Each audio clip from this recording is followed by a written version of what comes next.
Hi guys. We'll start with the basis of accounting. Okay. To summarize, there are two bases of accounting. What are those? Cash basis of accounting, accrual basis of accounting. First, we understand cash basis of accounting. The cash basis will be used mostly where there is a cash transactions are involved. So generally, practically आप अगर बात करें तो cash based accounting generally follow नहीं होता है. कहीं कहीं कोई कोई organisations are following the cash based accounting, but majorly आपको अक्रूवल बेस्ड अकाउंटिंग ही मिलता है. सो कैश बेसिस क्या होता है basically? So transactions are recorded in the books of accounts on cash being received और पेड. मींस इफ कैश आया है और कैश गया है तो ही हमारे बुक्स में ट्रांजैक्शन रिकॉर्ड होगा, अदरवाइज ट्रांजैक्शन रिकॉर्ड नहीं होगा. राइट.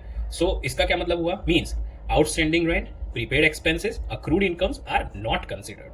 मींस जैसे कि हमको किसी को रेंट देना है या फिर हमने कोई एक्सपेंसेस ज्यादा पे कर दिया है 2 साल के लिए, लेकिन सिंस हम सिर्फ 23-24 का अकाउंटिंग कर रहे हैं तो एक्सपेंस जितना होगा 23-24 का ही रिकॉर्डेड होगा, लेकिन हमने 24-25 का भी पे किया है तो हम 24-25 का ट्रांजैक्शन रिकॉर्ड नहीं करेंगे. यहाँ पे हम जितना पूरा का पूरा, जैसे कि हमने पूरा पे किया तो हम पूरा का पूरा एज एक्सपेंस दिखा देंगे. Right. Same goes with accrued income as well. So इसके एडवांटेजेस क्या है, डिसएडवांटेजेस क्या है? तो let us understand the advantages.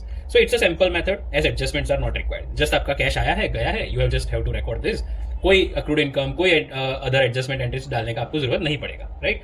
दूसरा, किन ऑर्गेनाइजेशन को सूटेबल है? तो बोले कि भाई ये मोस्टली जहां पे कैश ट्रांजैक्शंस इन्वॉल्व होता है वहां पे ये चीज सूटेबल है. Right. Then what about the disadvantages? Okay, so disadvantages would be it does not give true and fair view of accounting, right? And also this does not follow the matching concept. What we'll do one illustration. Okay, during financial year 23-24, Mr. Y had given following details. What? Cash sales are 4 lakh rupees, credit sales 2 lakh rupees, total expenses are 3 lakh rupees, out of which 90,000 is yet to be paid. Find out income of Mr. Y for financial year 23-24. Consider the cash basis. Right. Consider the cash basis. Now, let us prepare the income statement. So, income statement. तो हम अगर cash basis ही follow कर रहे हैं, that means हमको जितना cash आया है और कितना कैश गया है, जो भी डिफरेंस होगा it will be profit for us. Right. So first of all हमारा कितना कैश सेल्स है, तो let us check again. Cash sales है हमारा 4 लाख, क्रेडिट सेल्स है हमारा 2 लाख. हम 2 लाख को कंसिडर नहीं करेंगे, सिर्फ 4 लाख को कंसिडर करेंगे. राइट. तो cash sales would be 4 lakh. Now what is my expenses? तो I have to consider only cash expenses. Right. So again total expenses are 3 lakh. Out of which 90,000 is yet to be paid. Means it is outstanding at my part. Hence, what I have to do?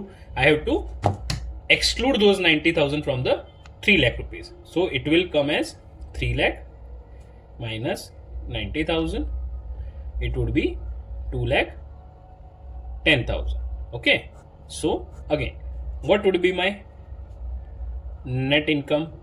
Then I will say 1,90,000. Okay, clear? This would be your net income. Okay, good.